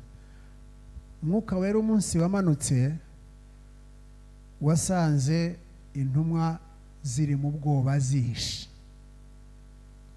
ariko ngo umanuke Petero ahita asohoka, ntiyabagitinye, agira bwa bushizi bw'amanga, arasohoka asanga abantu hanze arababwiriza. Wibuke ko bamumajije ikibazo ngo ese tugire gute, nawe arabwira ngo nimwihane ibyaha byanyu bibabarirwe, iminsi myiza ibone kwiza iturutse mu bwami bwo mu ijuru. Imbaraga ziduhesha kwamamaza Kristo nta bwoba, imbaraga ziduhesha kumera nka Polikaripo wa wundi nababwiye mu gihe cy'urupfu akavuga ati ndapfa nta bwoba, sintinya umuriro, nka Daniyeli ntatinya intare, ba Meshake na Beshadaraki batatinya itanu ry'umuriro. Zigena izo mbaraga z'umwuka wera. Izindi mbaraga mwuka wera ashobora kudukoresha ni ugukora ibintu birengeye ubushobozi ndengakamere bw'umwana w'umuntu. Urumva, kurambika ibiganza hejuru y'umuntu agakira indwara yananiranye kwa muganga, izo ni imbaraga ziva ku mwuka wera, n'ibindi byinshi. Amashimeshi kumana cyane. Twumve ibindi bibazo byibuza 2-3 dusoza. Murakoze cyane n'umuvugabutumwa wacu arakoze, n'abagiye babaza ibibazo bitandukanye. Namwe umuntu yaba abategereje igisubizo. Yego. Naje ndabaza ibibazo bibiri. Ikibazo cya mbere kiravuga ngo ni ikihe cyaha kizabuza abantu ijuru. Icya kabiri kiravuga ngo ni bande bazacirwaho iteka. So icyaha kibuza umuntu ijuru ni icyaha icyo ari cyo cyose kitihano, n'igitutsi kizatuma umuntu ataja mu ijuru. Nusoma ibyahishuriwe Yohana habaho lisite y'ibyaha z'abantu batazinjira mu ijuru, ariko birya ni bikeya cyane, sibyo? Ariko ikintu cyose kigomera itegeko ry'Imana uko cyaba gisa nuko cyaba, twebwe tuba tugira bimwe tukabigira binini, ibindi tukabigira bitoya, ariko Bibiliya iravuga ngo igihembo cy'icyaha cyose ni iki? Ni urupfu, sibyo? Igihembo cy'icyaha cyose ni urupfu. Ikintu cyose wakoze kigomera ubushake n'itegeko ry'Imana kizatuma utaja mu ijuru. Ikindi wari ubajije ngo se ni bande bazaja mu ijuru? Abazacirwaho iteka ni abanyabyaha bose batemeye Imana, abagomeye Imana bose, abantu bose batizeye Umwami Yesu, batizera Imana, batizera Umwami Yesu. Sawa, naje ndabaza kuri iki kibazo cy'umugore wa Kayini aho yavuye, kuko hano biri iravuga ngo ni 4:25 mwitangiriro birahari, haravuga ngo Adamu arongera atwita umugore we inda, abyara umuhungu amwita Seti. Ati nuko amwita ati uko Imana inshumbushe urundi rubyaro. Nico kibazo cyane. None se ko birivuga kuko yabyaye Seti gusa, kandi aravuga ngo nuko Uwiteka mushumbushe, abagore ba Kayini bavuye hehe? Ariko nigeze kubisubizaho, nababwiye ngo Adamu yabyaye abandi bana, sibyo? Abo bandi bana nkuko bisomye aho ngaho urubyaro rwa Seti batakomeje kubana nabo, bakubakaje Nodi. Inodi iriya niyo Kayini yagiye gushaka. Nababwiye ko Kayini ashobora kuba yarashatse umwe muri bashiki be, nimba ari bashiki be cyangwa nimba ari ba nyirasenge quelque chose comme ça, ariko ni muri ubwo buryo yagiye agashaka y'umugore. Oya, Bibiliya ntibavuga, nta nababwira icyo Bibiliya itavuga, natwe ntituja tukivuga. murakoze. Ni kubaza ikindi kibazo kijanye no gusenga. Eske ni ukubera iki dusenga duhumirije? Iryo jambo riri biblique yo kuvuga ngo tuza dusenga duhumirije. Nigeze kukikubaza inbox, warakinsubije ariko nari nkeneye ngo n'abandi bacumvireho. Iryo jambo riri biblique yo kuvuga ngo tuza dusenga duhumirije. Ahubwo icyo nzi nuko Bibiliya ahubwo ishobora kuba izivuga ngo mube maso muri gusenga, ntabwo izivuga ngo muhumirize. Sawa, murakoze. Mu ncamake Bibiliya ntayitubwira gusenga duhumirije. Gusenga duhumirije ni amabwiriza y'amadini bivuye kugira ngo abantu bareke kurangara. Iyo abantu baye basenga bahumuye gutya, bazaguma kureba ibitambuka no kuvuga gutyo bigatuma barangara. na amabwiriza y'amadini yabishizeho. Uzarebe nko mu Banyagatolika twe twabayemwe, ntabwo twazaga duhumiriza twebwe, ntibibaho. Nawe uri Umunyagatolika, none se warahumirizaga? None ni amabwiriza avana n'amadini runaka, ariko ntabwo ari biblique, ntabwo byemewe. Kandi ikintu cyose iyo gifashwe mu mabwiriza n'idini kimera nk'itegeko, ariko ntabwo ari itegeko. Wasenga uhumuye ugapfa kutarangara gusa, nta kibazo uba uri gusenga. Kanaje mbaza kandi ndabona hasigaye abantu batatu, hari Amani na Kagame na batatu, tuza gusubika. Murakoze. Nshengeye kubaza ikibazo cya kubijanye na divorce. Divorce hamwe barazemera kuko tubizi bitari mu bwoko bwacu cyane. Divorce zikemerwa ndetse bakanasezerana ko tuba tubibona henshi, haba mu bazungu na hano meme hano muri Kenya bazabikora. Umuntu yatandukana n'umugore agashaka undi kandi bakakomeza ubuzima bwa gikristo. Noneho twebwe ino iwacu iho bimeze biti, tugira Bibiliya yacu itahuye n'iz'abandi. Murakoze. Murakoze cyane. Ikibazo cy'ubutane, murankurikira, ikibazo cy'ubutane ari cyo yungu yise divorce mu Gifaransa, cyo gutandukana n'umugore mu buryo biblique, mu buryo bwa Bibiliya. Umuntu washingiwe, sibyo, ugashingirwa muri leta, ukaza hano mu rusengero bakagusabira umugisha w'Imana, bakaguha ibyemezo ko washingiwe. Ntabwo twebwe twemera ubutane. Bibiliya ntabwo yemera ubutane ku mukristo. Iyo ni biblique. Ibinyuranyije n'ibyo ntabwo ari Bibiliya, bivana na bya bindi nababwiye by'amadoktrine y'abantu baba barishiriyeho, kakuriya baza bashiraho amazina y'abayobozi b'amatorero. Ntabwo ari biblique biriya, n'ibyo abantu baza bishiriraho ko ntabwo byanditse muri Bibiliya. Ntaho muri Bibiliya uzasanga handitse reverend pasteur, ntaho muzabona habe na hamwe.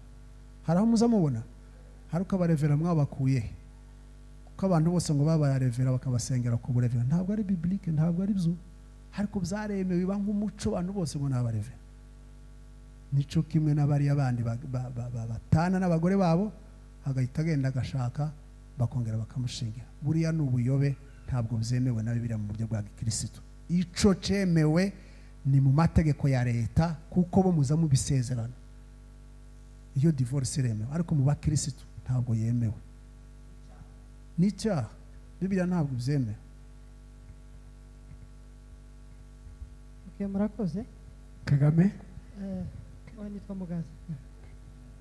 Abajije uyu mugabo yabajije ibibazo bibiri, arabaza ngo bande bazaje mu ijuru, aravuga ngo arongera arabaza ngo ni bande bazacirwaho urubanza rw'iteka uravuga ngo bazacirwaho urubanza rw'iteka ngo ni abantu bose bakoze ibyaha batizera Imana batizera na hanyuma Yesu. usomye mu Baroma ibice 8 umurongo wa mbere akambwira ngo nuko rero noneho abari muri Kristo Yesu ngo ntateka bazacirwaho ngo kuko itegeko ry'umwuka w'ubugingo bwo muri Kristo Yesu byambatuye ububata bw'itegeko ry'ibyaha n'urupfu. ndashaka ngo dusobanure iki cyanditswe n'uburyo tuzacirwaho iteka ngo twakoze ibyaha byose kandi birimbwira ko kutizera aricyo cyaha cyonyine gisa nko gutuka mwuka wera ndongera kandi ikibazo cyo kuja mu ijuru usomye mu gitabo cya Yohana 2:11 cyangwa 12 azavuga ngo icyakora ngo bamwemeye bose bakizera izina rye ngo yabahaye ububasha bwo kuba apana kwitwa bwo kuba abana b'Imana. Somye irya jambo ry'umwana w'ikirara yaragiye yarangiriza iriya ariko agarutse abo umwana wase kandi irya jambo ryatubwiye kuko turi abana b'Imana. None ni gutuva ngo abantu bazoja mu ijuru ngo ni abantu gusa ngo batakoze ibyaha. Ndagira ngo muje musoma Bibiliya neza kandi mu bisobanukirwe tukaje ufata umurongo akarongo kamwe ngo ugasome ariko ushingiraho wumve ko ari ibisubizo ibyo sibyo. Abaroma Pawulo yandika kira gitabo cy'Abaroma gutangira ku gice cya mbere ukageza ku gice cya 7 ni ibice byose bidushinja ibyaha. Warabisomye? Yasomera 8 gusa. Biriya bice byose ni ibice bidushinja biradushinja ibyaha ngo bigere ku 8 biratuzura biratuzamura birava noneho abantu twavuye mu byaha twinjira muri Kristo tubaturwa ku itegeko ry'ibyaha n'iki n'urupfu twitwa abana b'Imana kubwo gukiranuka no kwizera Imana n'amaraso ya Yesu. Niho haho ngaho Pawulo yanditse kuko na nyuma yaho ngaho nusoma uzasanga hari ibindi byinshi bidahuye n'ibyo. Hajamo ibintu by'amategeko, hajamo ibintu byo gukebwa, hajamo ibintu byo kwizera. Uribuka kuko yanabwiye ati ese gukebwa no kudakebwa ibyo bimeze bite? Aravuga ati wakebwa ku mubiri wundi akizera wa wundi wizeye azaba kurusha amahirwe kuja mu ijuru kuko kwizera mu mutima n'Imana biruta gukebwa ku mubiri.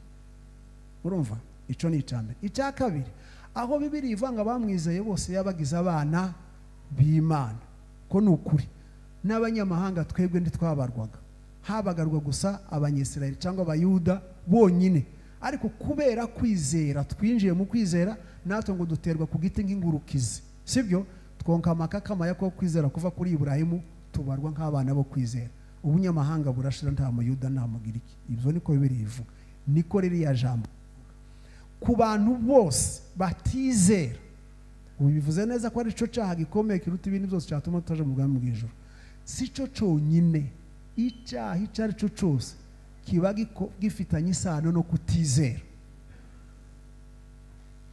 Urumva gutukana bifitanye isano no kugira gute no kutizera kuko umuntu wizeye ntaje atukana. Bifitanye isano no kugira gute no kubesha kuko umuntu wakijwe ntagomba kubesha, ntagomba kwiba, ntagomba gusanga, ntagomba kuribi. Ni ukuvuga ngo icyaha cyose kigomera kwizera Imana kizatuma umuntu ataja mu ijuru.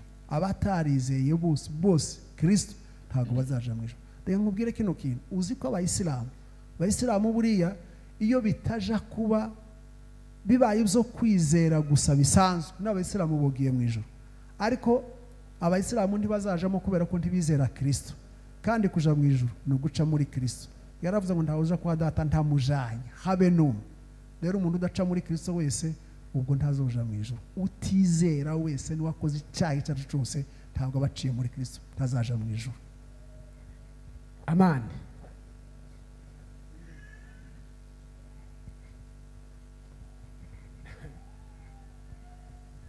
Murakoze cyane. Sinari mfite kubaza ariko ndabaza utubazo tubiri gusa. Je ibyo bindi babajije nta kibazo mfite. Se impano yo gucuranga mureke mbazi impano yo gucuranza cyangwa gucuranga ni impano iva ku Mana cyane ubumenyi cyangwa iva ku babyeyi. Bigeze kuvuga ati hari impano zimwe zishobokera abantu kubera ko umubyeyi wawe nimba azahanura ugasanga n'umwana atararira rusengero ugasanga zanura. Ese impano yo gucuranga iva ku Mana? Icya kabiri ko ndabaza komeza nta kibazo. Icya kabiri, ese izi kritike zabaye mu matorero yacu y'abanyamurenge, umuntu yasirimba bagakritika, umuntu yicara ngo ni umunebwe, aho wasirimba hano ngo ntari mu mwuka, wahanura ati yahanuye ryari, bakakurebera ndi umugabika jewe mu masekuruza ba kera gutyo. Uwo mwuka uturuka kuki? Wavuye he? Twowirinda gute? Murakoze cyane. Impano yo gucuranga nk'uko bivuze, sibyo, ni impano ituruka ku Mana. Nuko nta mwanya dufite twari kugenda dusoma ibyo byose mwambajije, twari kugenda tubona ama reference biblique, ariko umwanya wanyu ni mugufi. Ikindi gihe muzategure seminaire tuze tumara iminsi 3 hano, ibindi byose tuba tubisoma muri Bibiliya, sibyo? Nibyo byiza. Impano yo gucuranga ni impano ituruka ku Mana. Dawidi, ushingiye kuri Dawidi wari umwami, icyambere Dawidi yabaye hari umucuranzi. Mbere yuko Dawidi aba umwami, mbere yuko Dawidi aba n'ibindi byose, yari umucuranzi. Ni impano ituruka ku Mana. Kandi se ntabwo yigeze acuranga, bakuru be ntabwo bigeze bacuranga, bari abasirikare, ariko we iyo mpano yo gucuranga imuzaho. Ni impano izikunda kujana ishamikiranye cyane niyo kuririmba, ko Dawidi yari umuririmbyi akabona umucuranzi, izo zombi biragendana. Ni impano ziva ku Mana. Ikindi cya kabiri, ishobora kuba ni impano transplante, nka kwa kundi k'umwuka nanone bakurambikaho ibiganza, umwuka ukava muri nje, impano zikava muri nje zikinjira mu narambitseho ibiganza. Bibaho ku baririmbyi, bivana n'ababyeyi babo babaririmbyi cyangwa abacuranzi. Turabizi ko mu miryango imwe igira abacuranzi n'abaririmbyi, n'abana babo bagahita bagira gute bijana nabyo. Biriya ni impano bita kamerano. Ni impano zazitangwa n'Imana ubwayo, ntabwo ari impano zitangwa n'umwuka wera. Urumva? Ziriya ni impano Imana yonyine izitanga. Kurya yabwiye Mose aja kubaka ihema, aramubwira ngo uzanzanire Besalere mwene Kanaka, sibyo? Umuntu uzi kubaza amabuye neza na Kanaka ubazana, abo nibo bahanga nashizemo umwuka wanje, impano yanje yo gukora ibyo bintu. Ziriya ziva n'impano z'Imana, ntabwo ari impano zikomoka ku mwuka wera. Ikindi cya kabiri, ibivuze byo biriya ni manque de discipline, ni ukubura indero, sibyo? Nimba umuntu ahanuye, parce guhanura ni impano y'Imana, kandi iyo umuntu ahanura icyo Imana iteretse ku rurimi rwe. Buri impano yo guhanura ntabwo igira ihishurirwa. Impano yo guhanura ntigira ihishurirwa. Impano yo guhanura izivuga gusa icyo Imana iteretse ku rurimi. Ibyavuye mu mpano y'ubumenyi no mu mpano y'ubwenge bw'Imana. Noneho bya bindi byo kuvuga ngo ese ngo yahanuye ryari, ngo byagenze gutya, ni ibintu byataye umurongo kubera ibintu bibiri. Icya mbere, itorero iwacu mu Banyamurenge ryabaye umuco. Bushize kambabwire kano kantu, bushize nari mfite igiterane cy'abapfakazi Mbarara, cyari icya mbere nkora igiterane cy'abapfakazi, nategura inyigisho neza nziza ngo habe mu rukerero umwuka arambwira ngo zihindure, ngo mare anshira irambwira ngo ese nguze umugani wanyu bazaga bacu bavuga ngo kashira amanga karakanyagwa, timuzi baze? Ndamubwira ngo ndawuze. Mara arambwira ngo ese mwazaga muwusubiza gute? Ndavuga ngo nakobo kica imzeyi n'agacumu kica inkurikirana. Yamambwira ngo nayo magambo yombi ugende ubwiriza igiterane cy'abapfakazi. Twabwira ntabwo bijanye n'abapfakazi. Arambwira ngo ayo magambo kimwe ni umuco, ikindi ni idini mu Banyamurenge. Nahise mpindura inyigisho ndazika. Cyangwa se ngo byagenze biriya ni ibintu byataye umurongo nta ndero tukibigiramo, twabigize umuco, twabigize idini. Ico ni cyambere. Cya kabiri, nuko ubuyobozi bw'amatorero bujegajega budafatika. Pasiteri bagize ubwoba, nzambibabwira pasiteri bagenzi banjye nkabwira mwabaye abanyabwoba, mugendera ku bwoba, muba ku bwoba, barabwira ngo muraketse, nawe nyine ukama wumva kuketse ibiki. Imana iravuga ngo dufite ububasha bwo gucyaha no guhana no kugira gute. Uwo murongo wa Bibiliya mwawushize he? Cyo ni cyambere. Hakabamwo n'inyungu ngo nimvuga ngo baragenda, waretse bakagenda bazoja he? Taho bazaja n'ubundi urufite nta bufite. Kuba ufite abantu bene abo ngabo badafite icyo bamaze birutwa nuko wagira umuntu umwe cyangwa babiri bazaja mu ijuru kuruta kugira umurongo w'abantu b'abafarisayo n'abanyedini. Nibyo ngibyo nshuti yanjye da ni uguta umurongo gusa. Murakoze. Nashubijwe ariko njyewe ndatera komantere ho kuco bashubije Imani. Urunganira. Ibibazo byari byinshi n'ibindi birasigaye ari byinshi ariko n'umuvuga butumwa yarusha. Oya nje nta kibazo. Mukeneye kubaza. Murashafite ibibazo byinshi. Mworoshe. Murashafite ibibazo byinshi. Reka asubize kino agende asome ku mazi iminota 2 asubize ibindi nka 3 dutahe. Nta kibazo ngiye mfite. Murakoze cyane. Ndongeraho komantere kuri Imani. Microphone iri hasi cyane sinzi niba babanye. Ko turakumva. Bible iravuga ngo Yesu yaje mu wiwe abe ntibamwemera. Jewe niryo jambo nzangenderaho. Iyo ndi gucuranga ntabwo nabyize. Namenye ko ari ibyanjye ari impano Imana yampaye. Rero nkagendera kuri iryo jambo. Abantu baza bakwemera, harimo bakwemera n'abatakwemera. Ariko iyo wasobanukiwe ko ari ikintu cyawe kikuba mu bwonko nzasinzira nkumva muziki. Kandi nabikora kuri senti bigakunda. Nukuvuga ngo mwarimu wanje ni ibitekerezo biza bikandaramo bwacya nacuranga bikavuga. Ni impano y'Imana. Rero abantu tuzite ngo reka ndeke guhanura ngo abantu ngo barampinga. Tibo twemera. No gukora ibi ngibi tugataha. Habe naso muzehe niwe muntu wa mbere uzumpinga ngo se gukuriya ngo ucuranga gute. Rero icyo nuko kimeze Imana. Uzogende ukora ibyawe kandi Imana izibishima kubera ko ni impano y'Imana. Yesu abaho mugisha. Murakoze cyane. Asubije mugenzi bo mucuranzi. Nibyo.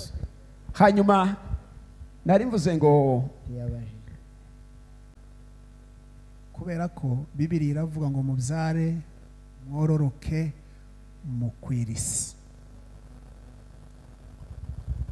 Leta ikavuga ngo muringanize urubyaro kubera ubushobozi buke. Iyo ni leta ndi tuyibangamira n'uburenganzira bwabo, ariko Bibiliya tibyemera n'icyaha. Ifite ingaruka zibiri. Kuringaniza urubyaro harimo kwica imbuto yagombye kuvukamo umuntu. Nusoma gutegeka kwa 2:15 n'umurongo ugakomeza hepfo, haravuga ngo n'imbuto zo mu nda zanyu zaragasaniwe. Noneho mu gihe rero za mbuto Imana yabahaye agasane mwamara mukaziniga mukazica, n'ubwicanyi kimwe n'ubundi bwicanyi bwose. Sibyo? Ikindi cya kabiri, umubiri w'umuntu Imana yahaye gutwita no kubyara. Wamara ukawupuriva ukanga gutwita kanga no kubyara, ububangamiye wa mubiri. Kandi Bibiliya iravuga mu Matesalonike n'imbara ba mbere 5 sinibuka, haravuga ngo n'imibiri yacu ngo ntikazagibweho n'umugayo wa munsi Kristo azaza. Washizemo inshinge, washizemo ibindi, ubuza kuba wakora uburenganzira bwawe. Ni icyaha. None umuntu afite ububasha bwo kubuza umugambi w'Imana kuri wa muntu, ko tuzi yuko abana batangwa n'Imana, nanako Bibiliya ivuga ko ari umwandu guturuka ku Mana. Ese hari umuntu ufite kunigira wa mwana mu nda yiwe bigakunda ntavuge? Yes. None umuti bafata, sibyo? Umuti wica intanga ni acide sibyo none se acide n'umuntu muzima ntazayinywa agapfa keretse umwana cyangwa intanga z'umuntu zitaranakomera n'urupfu soza ibindi bibazo bibiri tugufi ni ikintu kijanye n'inzoga bamwe baravuga ngo na Paul yarabyanditse ngo uzunywa agaki ngo kubera impamvu zo kugwaragurika ubu nyine nciye ahangaha gutya ngafata ka whisky intamimwe ceceke yes intamimwe ukikomereza bishop hari akandangiza tiyo ndenga cyo ni kimwe ikibazo cya kabiri utubwire naho byanditse ku nari cyaha kunywa inzoga urakoze cyane icya kabiri ni kijanye no guharika Paulo yandikiye Timotheo amubwira hari ngire ngo n'ubwepiskopi ubwifuje ngo bayifuje ikintu cyiza rero inshingano z'umwepiskopi harimwo kudakunda ibisindisha harimwo no kuba umugabo w'umugore umwe ese iki kintu cyo kugira abagore babiri kireba buri muri Kristo wese cyangwa n'abepiskopi gusa cyangwa n'abapasiteri gusa guharika icyo Bibiliya yemera kugira umugore umwe gusa uretse mu isezerano rya kera niho bagiraga abagore benshi mubizi bagiraga abagore benshi mu isezerano rya kera kandi nabwo ntabwo Imana nabwo yabikundaga nuko abayuda bari intagondwa ipfa kubareka gutyo gusa ariko ntabwo yabakundaga bakagira n'intege nke irabihorera ariko mu isezerano risha Bibiliya yemera umugabo ufite umugore umwe guharika ni icyaha icya kabiri kunywa inzoga hariho Bibiliya izivuga cyane cyane gusinda muranyumva neza ivuga cyane cyane gusinda kuruta kunywa inzoga abalibero bariya bateologien borosha ibintu bo bavuga ko kunywa ntusinde nta cyaha kirimo kuko Bibiliya icyo ivuga cyane ni ugusinda abandi bakavuga ati niba inzoga ari icyaha uburyo ubwo ari bwo bwose wanywa utanasinda ariko ukaba ukoze ikintu kinyuranyije n'amategeko uba ukoze icyaha mu mategeko 10 tugira y'Imana nta hantu babuza kunywa inzoga ko siko kuri hari aho mubona babuza kunywa inzoga ntaho hari aho muje mubona byanditse gusinda mu mategeko 10 y'Imana ntabyo ariko biriya bibamo mu mbaraga z'umwuka wanditse Bibiliya werekana ko hari ibintu bitanditse mu mategeko ariko byahishuwe n'umwuka wera ko ari bibi niyo mpamvu uvuga ngo kunywa inzoga ni icyaha nimba mu rusengero rwanyu itegeko rivuga ngo ntimukanywe inzoga habe n'ibwiriza ryonyine ribyemera mu rusengero mukabyemeza gutyo iyo uyinyoye n'umwe wo kandi gakeya wavuze uba ukoze icyaha nubwo wonywa ntusinde uba ukoze icyaha sibyo noneho iyo usinzeho ni akarusho nusoma imigani ni kangahe hajya nimba ari 20 utangira gutyo hariho birebire cyane bigenda bivuga iby'inzoga na Pawulo aravuga ngo ntimugasinde inzoga zirimo ubukubaganya ahubwo mwuzure umwuka wera ni ukuvuga ngo hari abazi bavuga ko kunywa inzoga zitarimo ubukubaganyi ngo nta cyaha ariko iyo interpretation ntabwo ijana n'ukuri k'umwuka wera wanyoye byanga bikunze ugomba gukubagana kuko nimba ari ya jambo ryageretsweho rikavuga ngo ntimukanywe inzoga zirimo ubukubaganyi nuko 100% inzoga nyinshi ziba mwiki ubukubaganya. Kariya kantu kaba kigometsemo suzantandi niko abantu rero bataza bashobora kumenya. Niyo mpamvu nuja kunasoma uzutangirira ruguru usome verse zose ntugafate kandi kamwe gusa uzasobanukirwa. Akandi nongeraho ngira ngo ijambo Paulo yandikiye Timoteyo yari afite ikibazo. None se abari mu kunywa nabo bafite ibibazo? Bafite ibibazo by'inyota gusa ariko ntibafite ibibazo zindi z'indwara. Timoteyo yari afite ikibazo cy'indwara. Aramubwira ati no kubera indwara yawe uzunywa gake.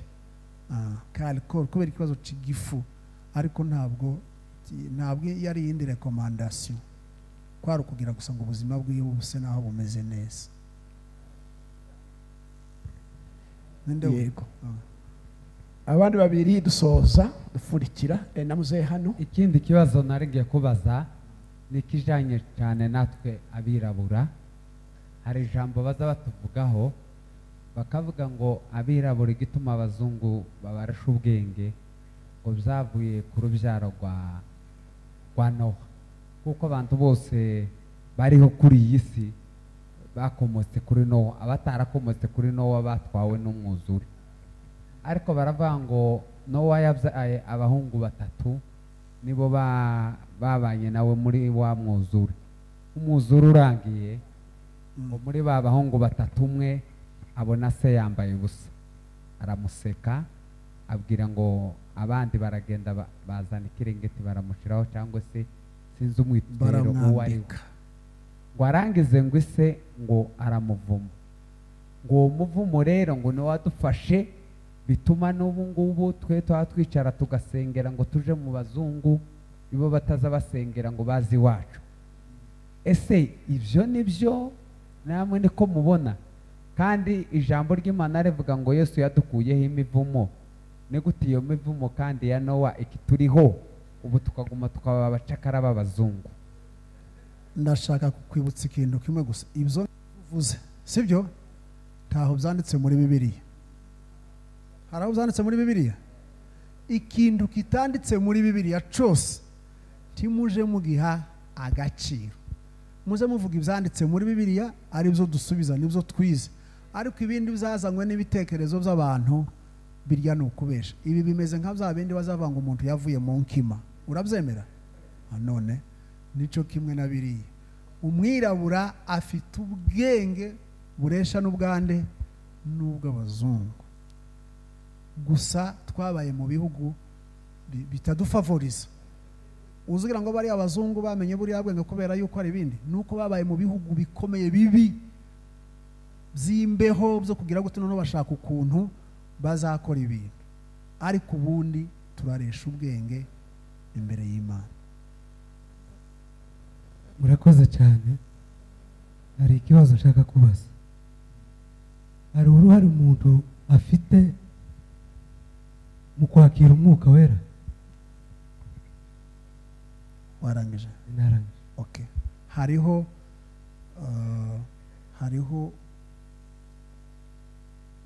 uburyo umuntu yagira uruhare kugira ngo awuhabwe, sibyo?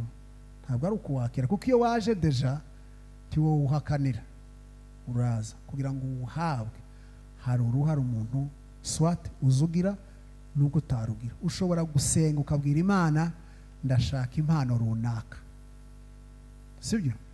Ikayiguha ikurikiranye cyane n'ubukene, kuko impano zazitangwa hakurikijwe ubukene mu itorero cyangwa ubukene mu mirimo.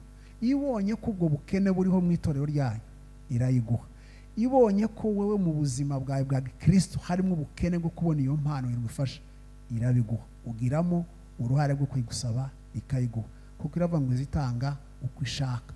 Ishobora no gusenga ntiyiguhe, ibyo nabyo bimenye, ariko undi yazakurambikaho ibiganza ukabura yihawe. Ibyo birashoboka. Naje mfite akabazo gatoya. Ibi nyine by'ubuyobe by'ubuntu, hari umuntu twigeze kuganira cyane, abasore bacu benshi babiyobeyemo kubera amashuri hari amashuri babiga hariya buruburu noneho baza bikajana n'iyo uramusho ugasanga umuntu yapoteye noneho wamubaza iwe kubera ukuntu abyizeye kandi buri mutima ubona yarashoyemo imbaraga ukabona yaragiye kabisabe no kumuhindura ni nka Islamique noneho ndamubwira ati se dusenze izina ririya jambo rivuga muri Matayo hariya ukuntu Yesu yigishije abigishwa be gusenga arabwira ngo data wa twese uri mu ijuru izina ryawe ryubahwe ubwami bwawe buze namubaza ati se iri sengesho tiwoba ukirisenga arambwira ngo tibishoboka iryo sengesho iryo rivuga ngo baba wetu uliye mbinguni jina lako litukuzwe ufalme wako uje mapenzi yako yatimie duniani kama huko mbinguni utupe riziki zetu usamehe makosa yetu kama sisi nasi tunavyowasamehe wale wanaotukosea usitutie majaribuni bali utuokoe na yule mwovu kwa kuwa ufalme ni wako na nguvu na utukufu hata milele amen aravuga ngo iryo ngwiwe mutashobora kurisenga uzararangiye none iryo sengesho titwoba tukirisenga ryaba expired cyo ni kimwe aho icya kabiri tuja hejuru y'iki y'amaturo uko dutanga icya 10 zoramuka bikatunanira muri Malaki zoramuka nenda tukanarwa kubishira mu bikorwa uko bikwiriye offering our zose namante se mwebwe iyo offering cyangwa icya 10 mwebwe mwarabirangije ntimugitanga icya 10 aravuga ngo tibishoboka ngo ibongo icya 10 umuti bagitanga none se kiriya gitabo ca Malaki mwarakizimije tikikibagwa muri Bible sobanura ngo ko benshi abasore bacu urubyiruko rwacu naho benshi rukubiye kubera iri ubuntu urakoze isengesho rya Dawuri mu ijuru riracari actuel ni rishasha kugeza uyu munsi uko Yesu yari yivuze niko rikiri ntarizahinduka utarisenga ni n'ubunebwe bwe n'ukutabyumva n'ukutamenya neza no gusenga wareka guha Imana icubahiro uwamara ukavuga se ngo uzasenga kandi usengesho ryacu rigomba guca mu rifite etape rya sengesho rya Dawuri mu ijuru rifite etape riza rikurikira ngo ni sengesho kuriya ryanditse muri Bibiliya ritaravamo keretse ryaravuyemo bakayisiba ariko nabwo mu mitima ririmo ntabwo ryavamo ririmo rirahari uzarisenge uzabona imbaraga zizava muri ya sengesho utarisenga ni nkuko n'ubundi adasenga n'andi masengesho ni nkuko atizera ibyanditswe ari guhindura akabigira uko ashaka buriya ni ubuyobe icya kabiri kubyerekerana n'amaturo ico Bibiliya ivuga kitigeze gihinduka n'umunsi n'umwe kitazanahinduka ni icya 10 Bibiliya ivuga ngo aho kugira ngo havemo inyuguti imwe gusa yonyine ijuru n'isi byashira icya 10 ni itegeko ry'Imana sibyo kandi twebwe turabishigikira 100% n'indi mirongo myinshi irimo muri Bibiliya nyine nuko nababwiye ko nta mwanya dufite muje mugitanga muzamukiranutse ku Mana naho utagitanga afite urubanza rwe n'Imana